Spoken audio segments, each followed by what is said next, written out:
7 years ago, what should have been a beautiful family trip turned into a nightmare for a mother. While on a cruise ship, her daughter and husband suddenly vanished without a trace. For years, authorities tried to uncover what happened that day. But over time, hope began to fade as no new leads or suspects emerged. But then on one fateful day, years later, the mother passed by an alley in a foreign city, and what she saw in that moment would change everything. Before we dive into this shocking story, let us know where you're watching from today. And if you like this video, don't forget to subscribe. The morning sun filtered through the guy curtains of Catherine Wilson's living room, casting long shadows across the worn hardwood floor. The clock on the mantel ticked steadily, marking the passage of time.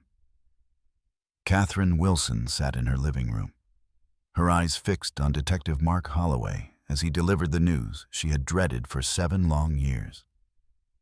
Mrs. Wilson, Holloway began, his voice tinged with a mixture of sympathy and resignation. "I'm afraid we've reached a point where we need to discuss the future of your daughter and husband's case." Catherine's heart clenched, but she forced herself to remain composed at 46. She had aged beyond her years. The weight of her family's disappearance etched into the lines of her face. She leaned forward, her hands clasped tightly in her lap. "What do you mean, Detective?" she asked, her voice barely above a whisper. Holloway sighed, running a hand through his graying hair. "It's been 7 years. Mrs. Wilson, we've exhausted every lead, followed every possible trail. The case is growing cold and we're running out of resources." Catherine shook her head vehemently, her voice rising with desperation.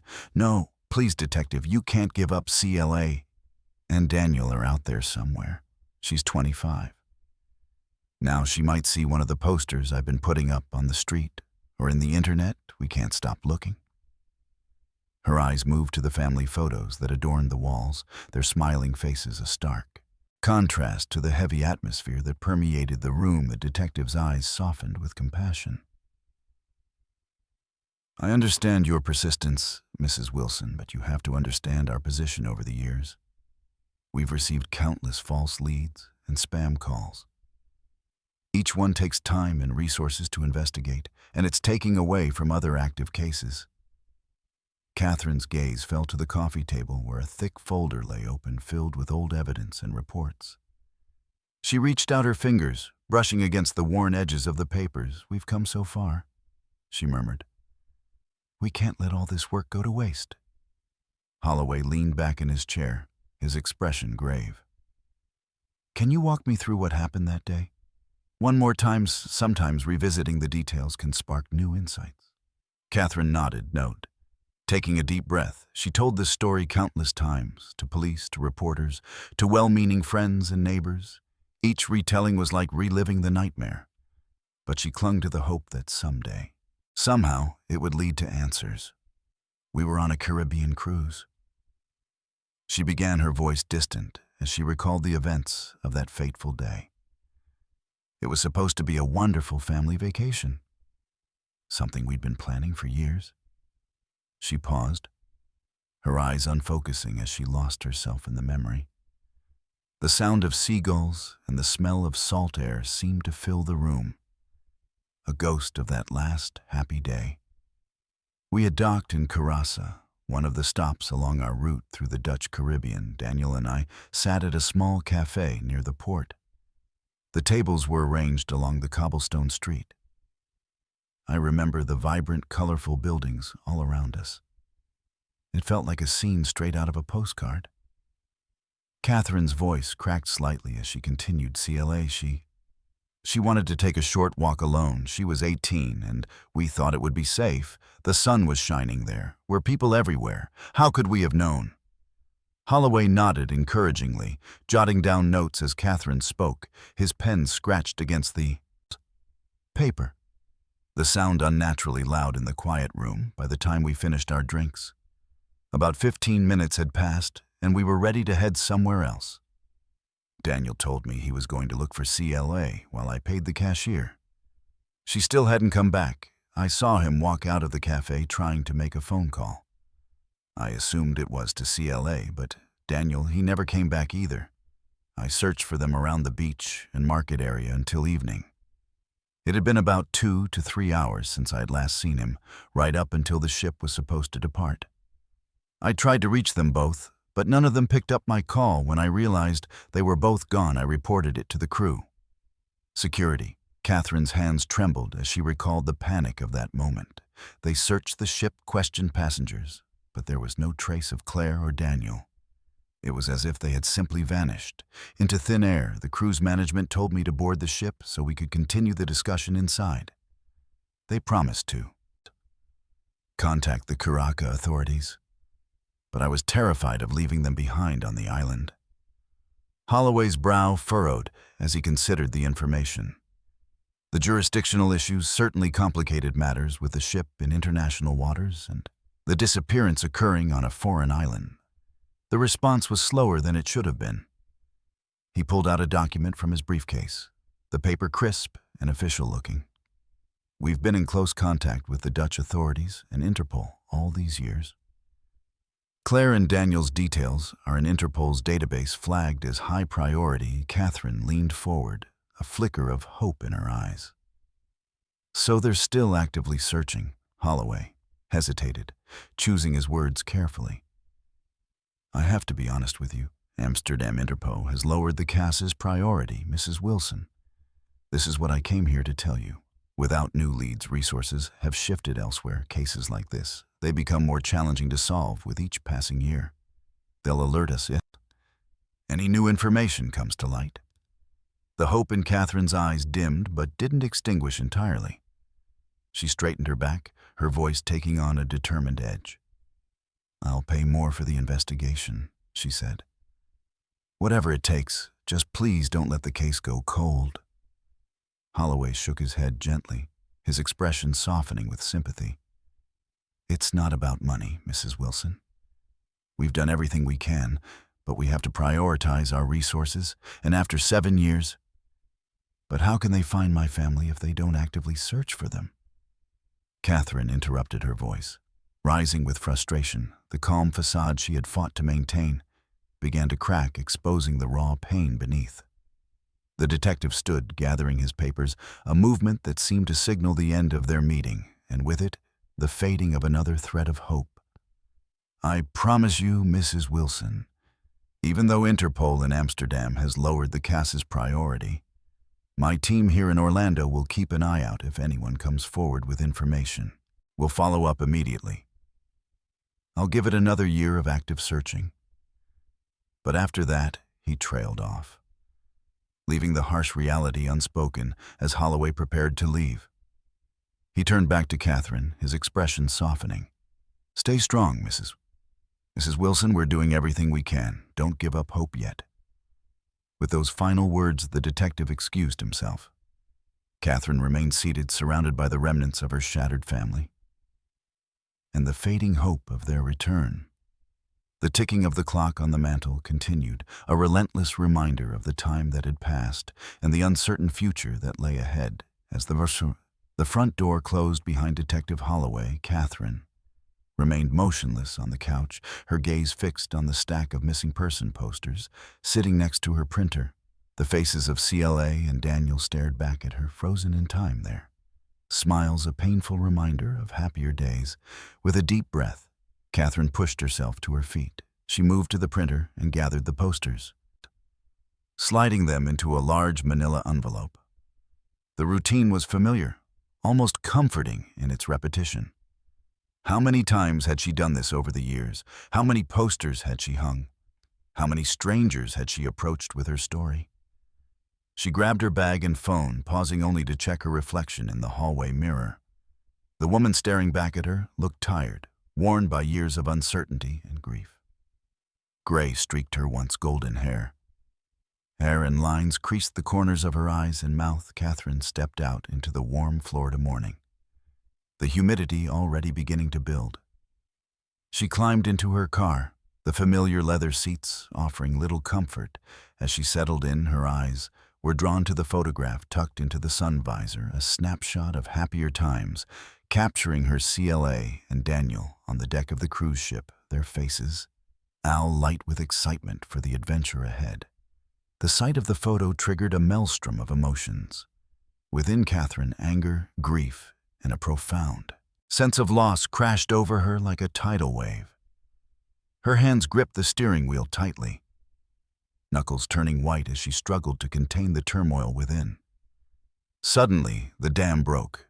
A primal scream tore from Catherine's throat as she pounded her fists against the steering wheel. Tears streamed down her face, years of pent-up anguish pouring out in a torrent of raw emotion. Why, she sobbed, her voice, horror and broken. Why did we have to go on that damn cruise? We should have stayed home. We should have been safe for several minutes. Catherine let herself fall apart, allowing the grief she had held at bay for so long to wash over her. The cruise ship, once a symbol of adventure and family bonding, had become the focal point of her hatred and regret. If only they had chosen a different vacation. If only they had stayed home. Her family would still be whole as the storm of emotions began to subside. Catherine dabbed at her eyes, taking deep, shuddering breaths as she tried to regain her composure. Get it together. Catherine, she muttered to herself, her voice still thick with emotion. They need you to be strong with trembling hands. She pulled out her phone and set the GPS for Tampa. It was about an hour's drive, but a change of scenery might do her good. Plus, it had been a while since she last renewed the post. She had put up in that area, renewing her search. There could only increase the chances of someone recognizing CLA or Daniel as Catherine prepared to reverse. Out of her driveway, her phone suddenly came to life, the ringtone shattering. The fragile calm she had managed to rebuild the call was routed through her car's Bluetooth system, and she hesitated for a moment before answering. "Hello?" she said, her voice still slightly raspy from crying. "Is this Catherine Wilson?" a woman's voice asked, the accent distinctly European. "Yes, this is she," Catherine replied, curiosity piquing despite her emotional exhaustion. "Mrs. Wilson, I'm calling because I believe I've seen your daughter CLA here in Amsterdam." Catherine's heart skipped a beat, a mixture of hope and skepticism flooding her system. She had received countless calls like this over the years, each one promising a lead only to end in disappointment or worse attempts to scam her out of money. "I'm sorry," Catherine said, her tone weary and guarded, "but I don't have time or energy for jokes right now." She moved to end the call, her finger hovering over the disconnect button. But before she could hang up, the woman's voice came through again, more insistent this time. "Please, Mrs. Wilson, listen to me. I'm not after your money. Just give me a moment of your time." Something in the woman's tone gave Catherine pause. Despite her better judgment, she found herself wanting to hear more. "All right," she said cautiously. "I'm listening." But this had better not be a prank call. The woman on the other end of the line took a deep breath before continuing. "My name is Sophia Van Dijk. I worked in Orlando for 6 years as an expat. I finished my project 6 months ago and returned to Amsterdam." Catherine listened intently as Sophia explained how she had seen the missing person posters countless times during her stay in Orlando, starting from when the case first went viral. The description of CLA had been seared into her memory when I saw her. "Mrs. Wilson, I was certain it was CLA." Sophia continued, her voice filled with conviction. Those striking blue eyes, the golden hair, that smile.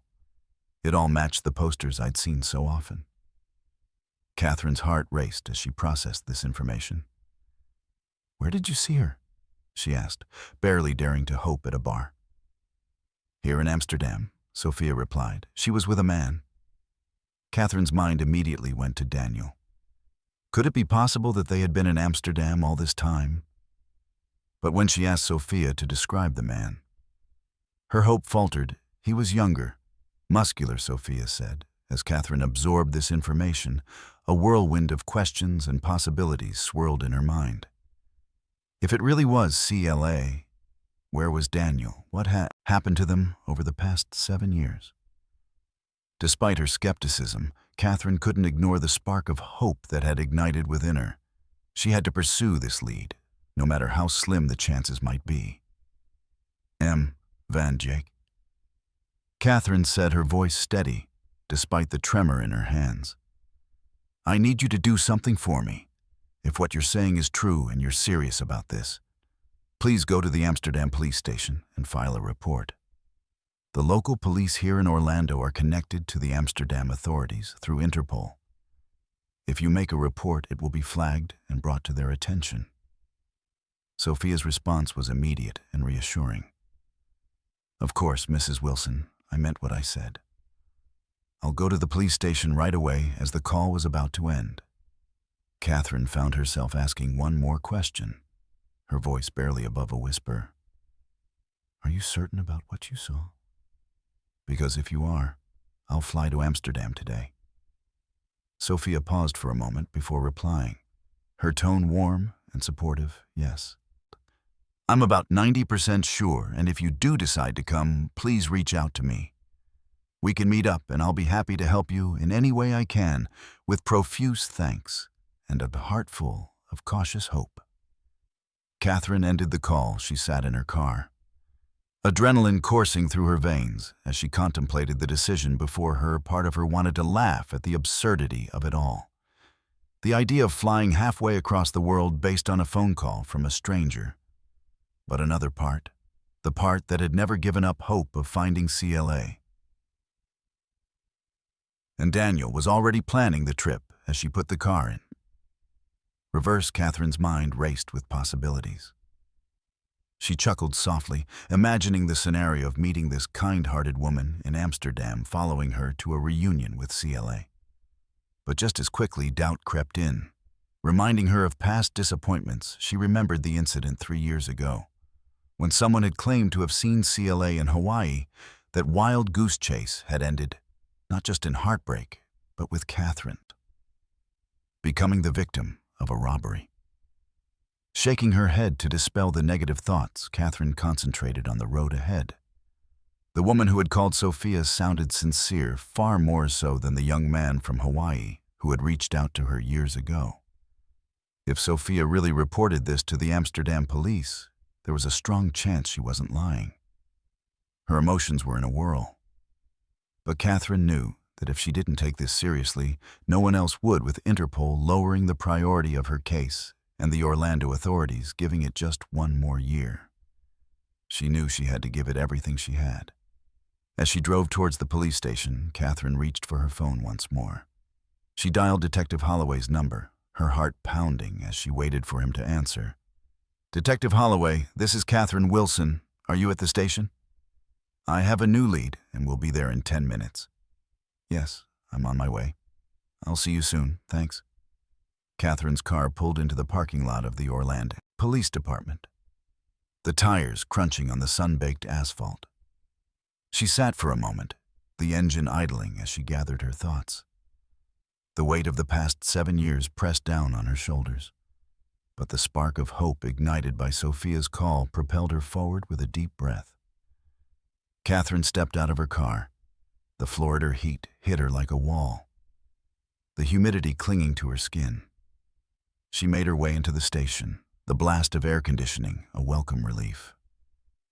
The familiar scent of coffee and paper greeted her, a reminder of the countless hours she had spent here over the years, chasing leads and praying for answers. Officer Rodriguez, a fixture at the front desk, recognized her immediately. His eyes kind, but tinged with pity, met hers as he offered a sympathetic smile. Mrs. Wilson, he said softly. Detective Holloway is expecting you. You can go right up. Catherine nodded her thanks, her footsteps echoing in the hallway as she made her way to Holloway's office. Each step felt heavy, laden with the weight of hope and fear. In equal measure, she paused outside his door, taking a moment to compose herself before knocking. Come in, Holloway's gruff voice called from inside. Catherine entered the familiar sight of the detective's cluttered desk and the wall of case files behind him. Oddly comforting, Holloway looked up from his computer, his expression a mixture of surprise and concern. Mrs. Wilson, he said, gesturing for her to take a seat. You said you had a new lead. Catherine settled into the chair across from him, her hands clasped tightly in her lap to hide their trembling in the privacy of his office. She recounted the phone call from Sophia, watching as Holloway's expression shifted from skepticism to cautious interest. A woman in Amsterdam claims to have seen Claire at a bar. Catherine concluded, her voice trembling slightly with suppressed emotion. To her surprise, Holloway's lips curved into a faint smile. "We've already received a report from the Orlando Interpol Bureau," he said, leaning back. In his chair, the leather creaked softly under his weight. "They explained that the Amsterdam police had notified them, and we've been made aware of the situation. The FBI has also been informed." Catherine's eyes widened, her heart racing. "So it's true. Sophia really did report seeing CLA." Holloway nodded, turning to his computer. The soft click of his MUA filled the momentary silence as he pulled up a file. A woman named Sophia van Dijk submitted a report to the Amsterdam police providing a detailed description of CLA. "The name matches the woman who called you, which lends some credibility to the claim." A mix of relief and anxiety washed over Catherine. She leaned forward in her seat, her voice barely above a whisper. "What happens now? How soon are we going to hear from them again?" Holloway, expression turned serious as we speak. "The Amsterdam police are searching the area where Sophia reported seeing CLA, but..." "Catherine," he paused, his tone gentle but firm. "We need to be realistic, even if this lead is genuine. International cases are much more complex. The bureaucratic process is slower, and we're dealing with different time zones, procedures, and protocols." Catherine nodded, her mind already racing ahead. "But if CLA is really there, we can't waste any time. What if I flew to Amsterdam? I could help with the search, talk to people. This woman," she said, "she could help me." Holloway's brow furrowed, concern evident in his eyes. "Catherine, remember what happened in Hawaii. I can't in good conscience encourage you to rush off based on this lead alone. It's dangerous, and realistically speaking, the likelihood of this actually being clear is low." Catherine felt a flicker of frustration. She understood Holloway's caution, but her maternal instinct was screaming her to act. "I know the risks, Detective, but my gut is telling me this is different. I can't just sit here and do nothing." Holloway sighed, running a hand through his graying hair. "I understand, Catherine, I do. But please, for your own safety, don't take any drastic measures. Let the Amsterdam police do their job. We'll update you as soon as we have any information." Catherine stood, her decision already made.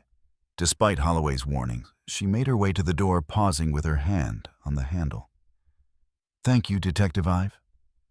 "I appreciate everything you've done." Before she could leave, Holloway called out to her.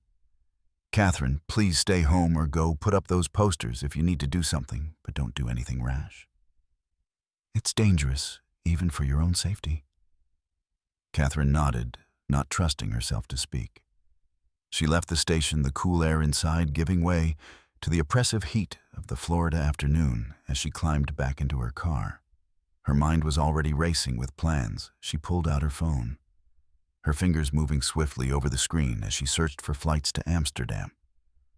A small voice in the back of her mind whispered that this was crazy, that she was potentially flying halfway across the world to meet a stranger based on a single phone call. But as she found a flight leaving in just 3 hours, Catherine knew she had to take the chance. With a deep breath, she booked the ticket, then, still sitting in the parking lot of the police station, she dialed Sophia's number again. The phone rang several times before Sophia's accented voice answered. "Hello?" "Sophia, it's Catherine Wilson," she said, her voice steady despite the turmoil of emotions inside her. "I've booked a flight to Amsterdam. I'll arrive around 8:00 p.m. Your time is there. Any chance we could meet?" There was a brief pause on the other end of the line, and Catherine held her breath, suddenly afraid that Sophia would back out. But then the woman's warm voice came through, filled with determination. "Of course, Catherine. I'll meet you at the airport. Don't worry about the late hour. This is too important." Relief flooded through Catherine. Thank you, Sophia. I can't tell you how much this means to me." As she ended the call, Catherine took a moment to center herself. She was acutely aware of how crazy this decision might seem to an outsider. Flying across the ocean to meet a stranger who claimed to have seen her long-lost daughter at a bar. It sounded like the plot of a suspense novel. But then again, losing her family on a cruise trip without a trace was even crazier than that, with renewed purpose. Catherine started her car and headed home. She had just a few hours to pack and get to the airport as she drove.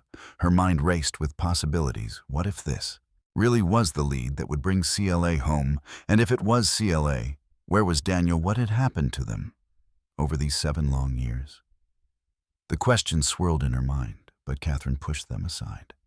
Right now, she needed to focus on the task at hand: pack, get to the airport, fly to Amsterdam, find Sophia, and hopefully, finally find the answers she'd been seeking for 7 agonizing years. As she pulled into her driveway, Catherine glanced once more at the photo of her family tucked into the sun visor. "I'm coming," she whispered, her voice filled with determination. "Just hold on a little longer." "I'm coming." The flight to Amsterdam was a blur of rest anticipation for Catherine. 9 hours stretched endlessly as the plane crossed the Atlantic, each minute simultaneously dragging and rushing by. She dozed fitfully, her dreams a jumble of hopeful reunions and crushing disappointments as the plane touched down at Amsterdam's Schiphol Airport. Catherine's heart raced. The local time was 8:30 p.m. The evening sky already dark outside the PL's windows. She made her way through customs, the unfamiliar Dutch announcements echoing through the terminal. Catherine collected her small suitcase, packed hastily with little thought to what she might need. Her mind was focused solely on the meeting ahead. She made a quick stop at a kiosk to purchase a prepaid phone plan, wanting to ensure she could reach Sophia. The arrivals hall was bustling with activity. Even at this evening hour, Catherine scanned the crowd, searching for a face she had never seen. She pulled out her phone, dialing Sophia's number, but the call wouldn't connect. Frowning, she tried again, wondering if there was an issue with the new SIM card. As the minutes ticked by, without any sign of Sophia, doubt began to creep in. Had this all been a mistake? Another cruel prank? Catherine's mind flashed back to the incident in Hawaii, and she felt her stomach churn with anxiety. And just as she was about to give up and head to the taxi bay area, a voice called out behind her, "Catherine, Catherine Wilson." Catherine turned to see a woman approaching her. She appeared to be around Catherine's age, perhaps a few years older, with kind eyes and a warm smile. "I'm Sophia Van Dijk," the woman said. Extending her hand, relief washed over Catherine as she grasped Sophia's hand. "Thank you so much for coming," she said, her voice thick with emotion. "I was beginning to think." Sophia gave her hand a reassuring squeeze. "Sorry I'm late. The traffic was a nightmare and finding part marking was impossible. But I'm here now and we'll figure this out together." As they made their way to Sophia's car in the parking basement, Sophia filled Catherine in on her background. Catherine learned that Sophia was also a mother and had spent 7 years in Orlando working as an expat with a non-governmental organization focused on women and children's resilience. After the Orlando project concluded, she had returned to Amsterdam while I was in Orlando. Sophia explained as they settled into her car. "I was separated from my husband and son here in Amsterdam. Even that was difficult enough. Twice a year, I would come back here to them and spend a weekend, which was really just a day because of the time difference, before heading back to Orlando." Before Monday began, she glanced at Catherine, her eyes filled with empathy. "I can't imagine losing my family for 7 years. You're an incredibly strong woman, Catherine." And as they drove into the city, the lights of Amsterdam glittering in the distance, Sophia asked, "Where would you like to go first?" "I've booked a room for you at a small hotel near the bar where I think I saw CLA. Catherine hesitated, torn between exhaustion and the urgent need to start searching immediately. "I know it's late," she said slowly, "but I'm not tired at all. Because of the time difference, is there any chance we could go to the bar now?" Sophia nodded under understanding. In her eyes, of course, Don't worry about me. I want to help you in any way. Can they drove through the city? The street still lively despite the late hour as they neared the area where Sophia had seen CLA. Catherine's anticipation grew. The car pulled up outside a modest apartment building just a short walk from the bar in question. This is where I've booked your room, Sophia explained. It's not fancy, but it's clean and close to where we need to be. They left Catherine's luggage in the car and made their way to the bar. The streets were alive with pedestrians, the vibrant nightlife of Amsterdam in full swing as they neared the bar. Catherine's heart raced in her chest, each step sending jolts of anticipation through her stomach. Inside the bar was dimly lit and filled with a low hum of conversation. Catherine's eyes darted from face to face, searching for any sign of CLA. Sophia led her to the bar, where Catherine pulled out a photograph of CLA from her bag, the same photograph that she had always kept in her car. "Excuse me," she said to the bartender, her voice trembling slightly as she showed him the picture. "Have you seen this woman recently?" The bartender studied the photo, then shook his head. "I'm sorry, but the police have been asking about this girl all day. We've told them we haven't seen her." Disappointment washed over Catherine, but she refused to give up hope as they exited the bar. She noticed they were near the edge of the red light district, the area's infamous neon glow visible in the distance. Sophia, noticing Catherine's gaze, gently touched her arm. "Juan, if we're going to search that area, we should go to the police station first. I can help identify you as Kille's mother, which might help with the search. The red light district can be dangerous, and people there won't take kindly to us asking too many questions on our own."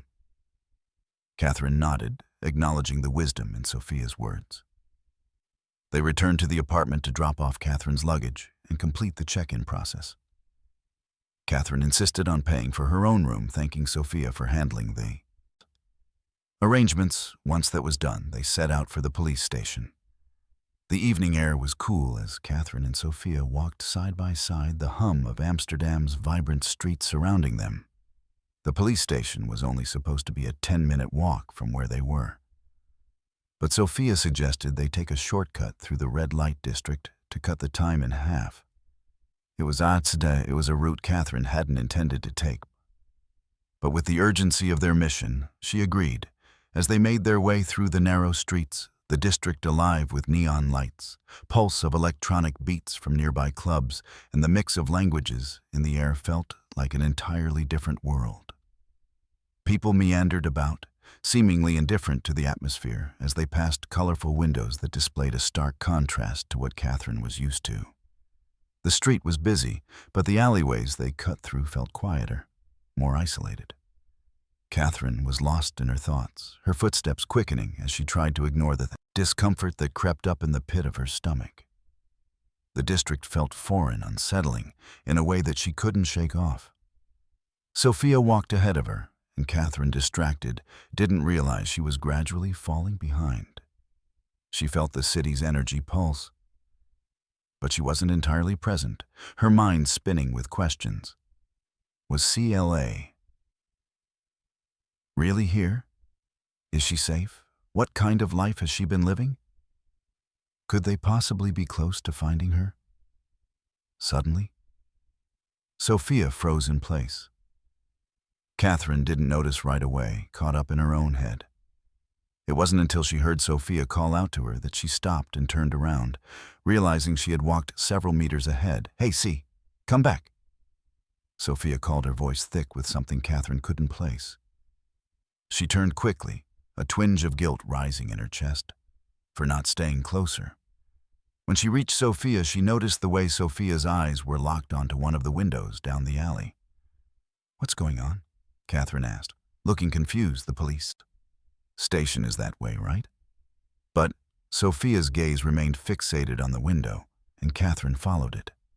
Her curiosity growing there. Behind the glass was a woman sitting on a bed wearing minimalist clothing, a simple, almost plain-cropped tank and ripped short jeans. Catherine blinked, her heart skipping a beat. The woman looked so familiar. Her breath caught as she looked closer. Sophia's voice broke through her thoughts, shaky but firm. I'm sure it's her. I saw her earlier. This is the same woman. Catherine's chest tightened as she moved closer to the window, squinting. Her pulse quickened as her eyes took in every detail of the woman. The blonde hair, the delicate features, the way she sat with an air of quiet resignation. It was CLA. It had to be. This must be her, Catherine said, her voice unsteady. This is CLA, my daughter without thinking. Catherine reached out and began to knock frantically on the glass, her hands trembling. Her heart pounded as she tried to make the woman see her, make her understand, but the woman didn't seem to recognize her. She simply stared back, confusion in her eyes. Sophia looked at Catherine, her face etched with concern, but Catherine didn't stop her. Her hand struck the glass again and again, each knock louder than the last. Please, Catherine shouted, her voice cracking with desperation. Please, it's CLA. It's my daughter, CLA. Can you hear me? Darling, inside the window, the woman seemed increasingly uncomfortable, shifting in her bed and glancing around nervously when Catherine knocked again. The woman stood up, looking flustered. Without a word, she quickly turned and disappeared from view, her movement swift and purposeful. Moments later, a large, muscular security guard emerged from the door of the brothel, his face hard and impassive. He was imposing, standing nearly a foot taller than Catherine, his broad shoulders blocking the light behind him. You need to leave the security guard, said his voice low but firm. This is not a place for public disturbances. Catherine's heart dropped into her stomach. This is my daughter, she pleaded, her voice trembling with emotion. CLA. She's missing. She's been missing for so long. She's here, I know. Please, you have to help me. The security guard remained unmoved, his eyes cold as he took a step closer, his hand already reaching for his radio. I'm calling the police. If you don't leave? He warned, his tone turning more serious, but Catherine refused to back down. Her hands clenched into fists, and she stood her ground. Not willing to let go of the only lead they had, Sophia stepped forward before the situation could escalate further. She pulled out her phone and quickly dialed the Amsterdam police, explaining the situation. In rapid Dutch, Catherine could only catch bits and pieces of the conversation, but she understood that Sophia was telling them about CLA and their location. Sophia looked up to the neon sign. The Velvet Room, she said to the police. Catherine's heart raced, her breath shallow as she could barely contain the anxiety that surged within her. But there was a flicker of hope. Maybe they had finally found CLA. The tension in the air was palpable as the phone call ended.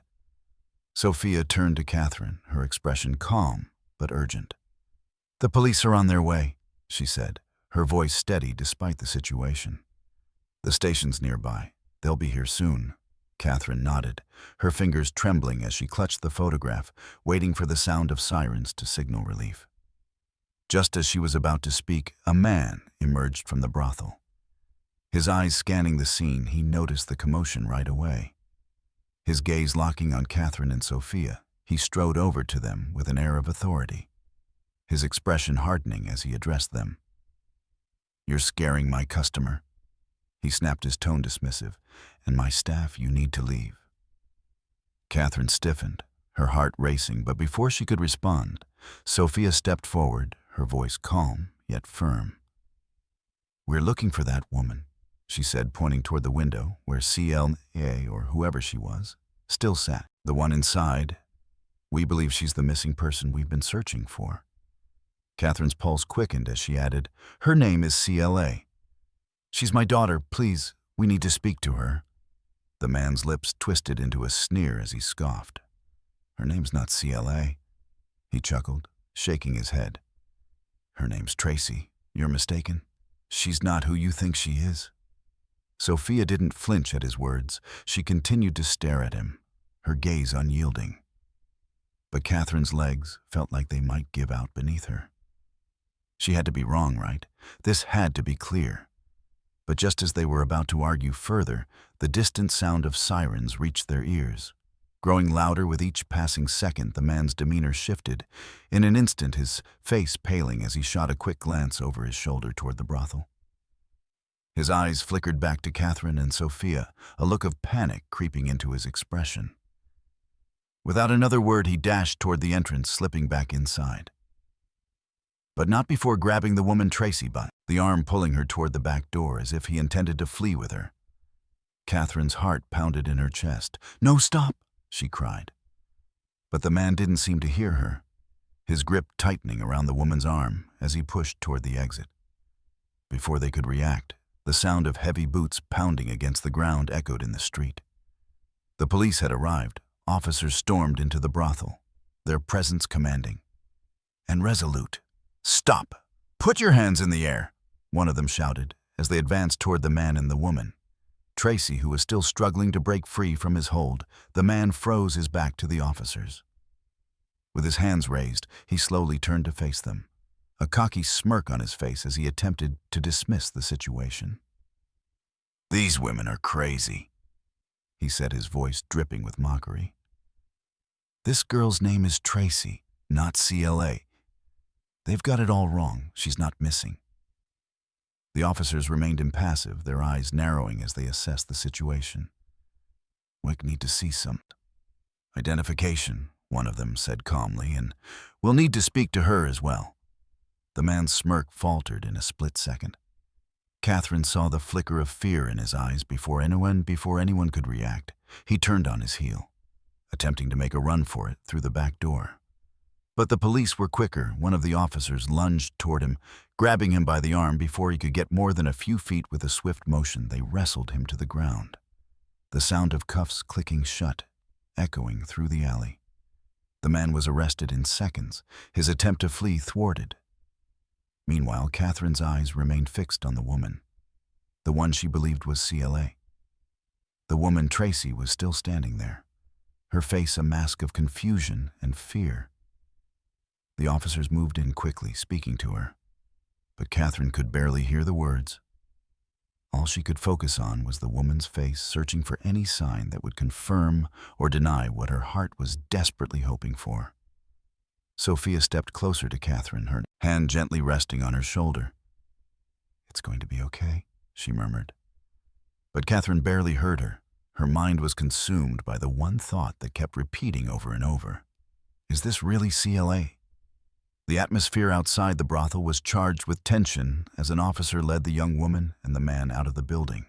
Catherine and Sophia watched as the police gathered Victor's belongings, his phone wallet, and what looked like a taser. As they searched through his wallet, the police uncovered his ID and confirmed his identities. As Victor S. off, they pushed him into a police car, talking to him in Dutch. Sophia helped translated what they said to Catherine in English. The officer said, "He is not on their wanted list yet, but with his last name, it seems like he is connected to a group of people they've been tracking for trafficking. They want to know how much he knows about them." Victor spat on the ground, his face twisted in anger. "I won't say anything," he muttered, his Russian-accented English thick with defiance. The officer gave a sharp nod, unfazed. "Latoon, see about that," he said, in the Dutch-accented English. Slamming the door of the police car shut, Victor was left to simmer in silence. As the officers turned their attention back to Catherine and Sophia, one of them gently guided the woman CLA, or Tracy. Catherine wasn't sure toward them. Her movements were slow and sluggish, as though she was struggling to make sense of everything around her. Her speech was slurred, words blending together, her eyes glazed over in confusion. Catherine's heart twisted at the sight of her CLA. "Is that you?" Catherine's voice cracked as she asked the question.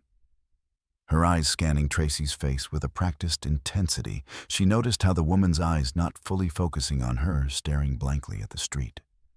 Sophia moved closer to her, placing a reassuring hand on her arm. Catherine's heart stopped when she noticed it. Tracy's pupils were wide, her eyes shining in a way that didn't seem natural. The confusion was heavy in her gaze, and her body language screamed that she was only half aware of what was happening. Catherine's breath caught in her throat. She's on something," she whispered, her voice trembling. Sophia gave a grim nod in agreement. The officer stepped forward, his expression grim. "You're right, ma'am. We need to get her medical attention first," he said, his tone practical yet firm. "We can't do anything until we get her sober. Otherwise, we won't be able to question her properly." "It's too dangerous." Catherine gave a nod of understanding, her hand squeezing Sophia's reassuringly. "Wake, get her to a clinic near the police station," one of the officers said. "It's not a full hospital, but it's equipped to handle detox and get her cleaned up." Catherine and Sophia were escorted to one police vehicle while Tracy was taken to a separate one. The three vehicles pulled away, with the one carrying Victor veering off in a different direction toward the station. The drive to the clinic was quick, the sirens cutting through the house. Still night air as the officers kept a close eye on the woman, making sure she didn't slip any further into unconsciousness. When they arrived, the medical team was already waiting, taking the woman inside with swift efficiency as Catherine and Sophia were led to the waiting area. The door closed behind them, cutting off their view of the clinic. Catherine's hands were shaking, but she tried to steady her breath. "Is it really her?" she whispered more to herself than anyone else. "I really want to believe. It's her." Sophia's gaze softened as she placed a hand on Catherine's back. "We don't know yet, but we're getting closer." A few minutes later, an officer entered the waiting room from the clinic room, his expression grave. "We've secured her ID," he said, holding up a small card with a photograph. "Her name is Erin Jansen, but her street name is Tracy." He paused, glancing at the door where the medical team was working. "We've radioed the station to run her name through the system. We're still waiting for an update." Wave of nausea twisted in Catherine's stomach. What if the woman wasn't CLA she had come so far? And the thought of it all being a mistake was almost unbearable. She didn't know how she'd handle it, if this wasn't her daughter. Maybe what Detective Holloway had said was right. There was a low chance this woman could actually be CLA. Time seemed to drag on in agonizing slowness as they waited for updates from the medical team. Tracy and the station, each crackle of the police intercom, sent a jolt of adrenaline through Catherine's veins, her heart racing with hope and fear. The world seemed to tilt beneath Catherine's feet. As dispatcher greeted the officer again, Sophia's eyes widened first as she understood what was being said. In Dutch, the officer, and Sophia Catherine. And she was felt with dread anticipation. What did they say?" she asked Sophia Catherine. "The police said that before she became Erin Jansen, she was known as CLA Wilson. Tracy is her street name. They've confirmed it through her ID and documentation of a birth name change request from the past." The realization hit Catherine. Her daughter, her missing daughter, was in that room. She could feel the weight of the moment crushing down on her chest. Her breath quickened, her heart racing as the tears welled up in her eyes. That's CLA." Catherine's voice broke a sob escaping her. Before she could contain it, she wiped her eyes, trying to steady herself. "Can I speak to her now?" "Please, Ban." The officer exchanged a glance with Sophia, then turned back to Catherine. "I'm sorry, Mom, but we have to follow procedures. We need to make sure she's stable first and get all the information we can. Once we reach the station, we'll allow you to speak with her." Catherine wanted to argue, wanted to break through the wall of bureaucracy that seemed to separate her from her daughter. But she couldn't instead. She nodded, her chest heavy with grief and relief. At least she knew now that her daughter was alive, and she was just behind that door, the beach from Orson. The clinic room finally opened after a long moment of waiting in silence, and a medical staff emerged with a relieved expression. "She's regained consciousness," one of the nurses said in the foreign language, her voice calm but reassuring.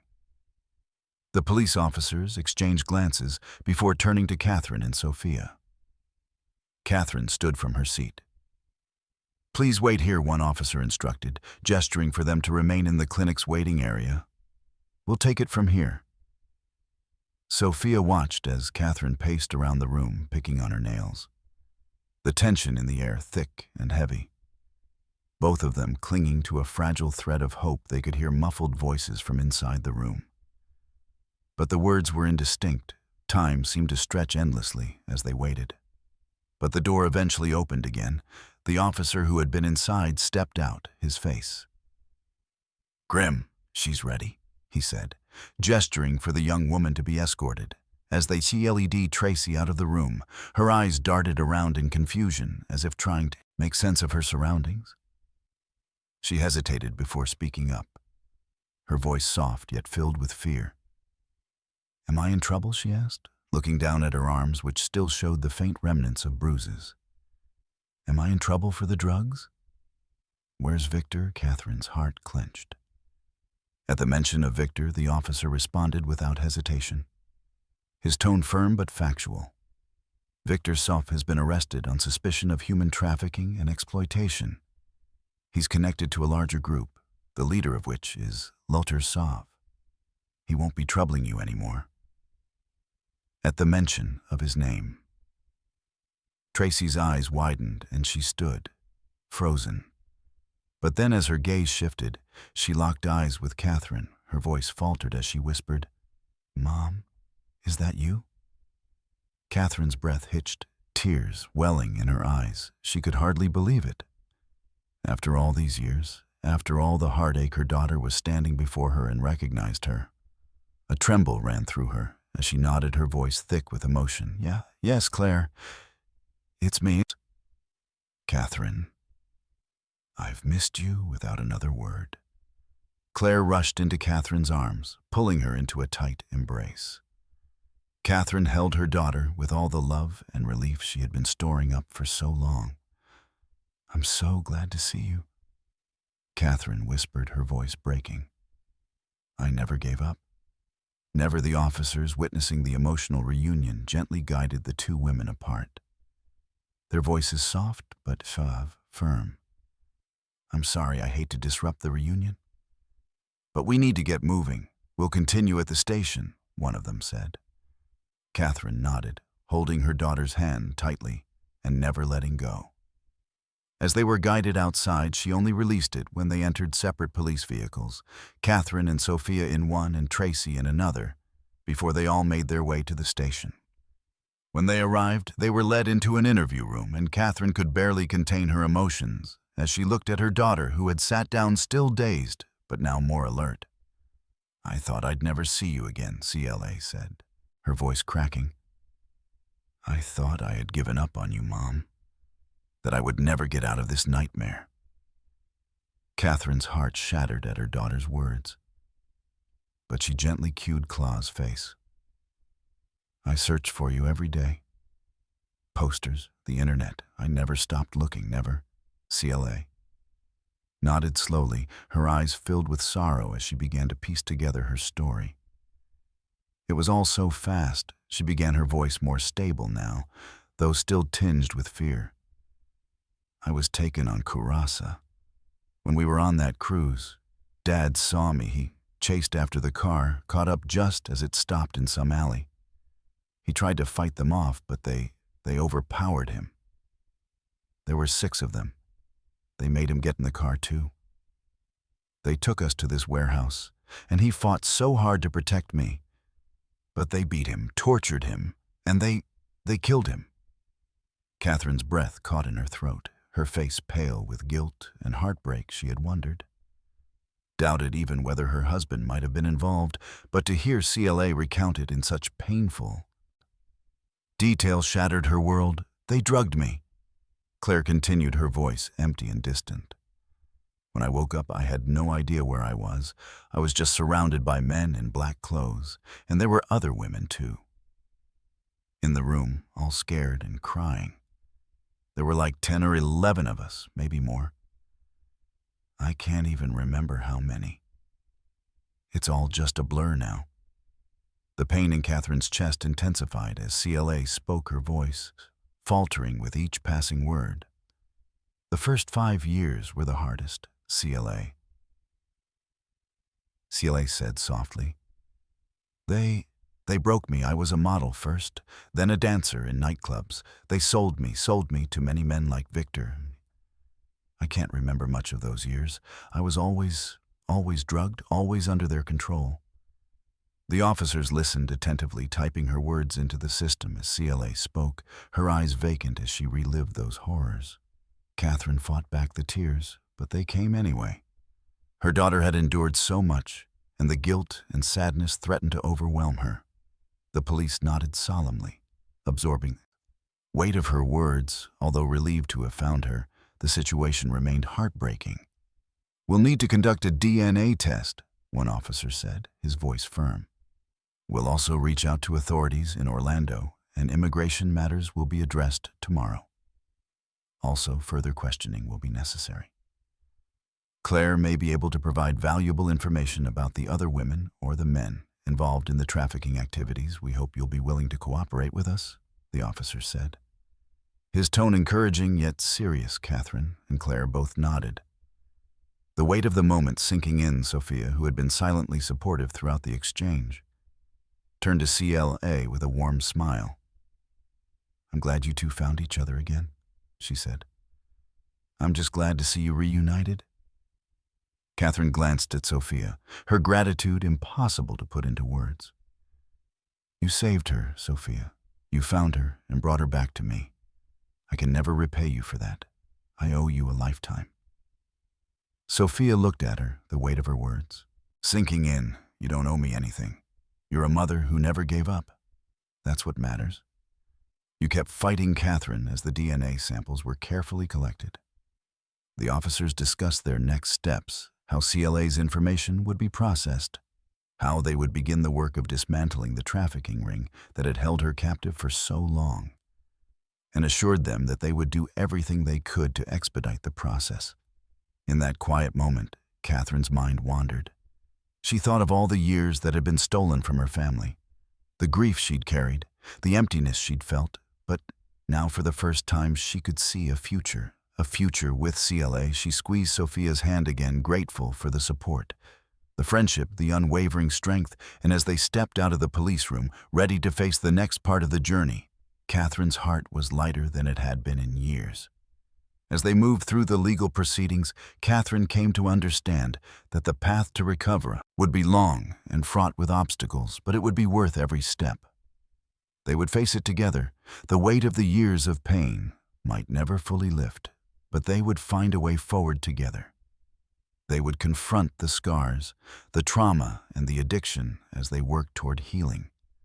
Catherine didn't know what the future held, but for the first time in a long while, she felt a spark of hope, a hope that her daughter, after all she had endured, would eventually find her way to recovery. With CLA by her side, Catherine knew that they could face whatever came next. They had already endured the worst, and they wouldn't stop now.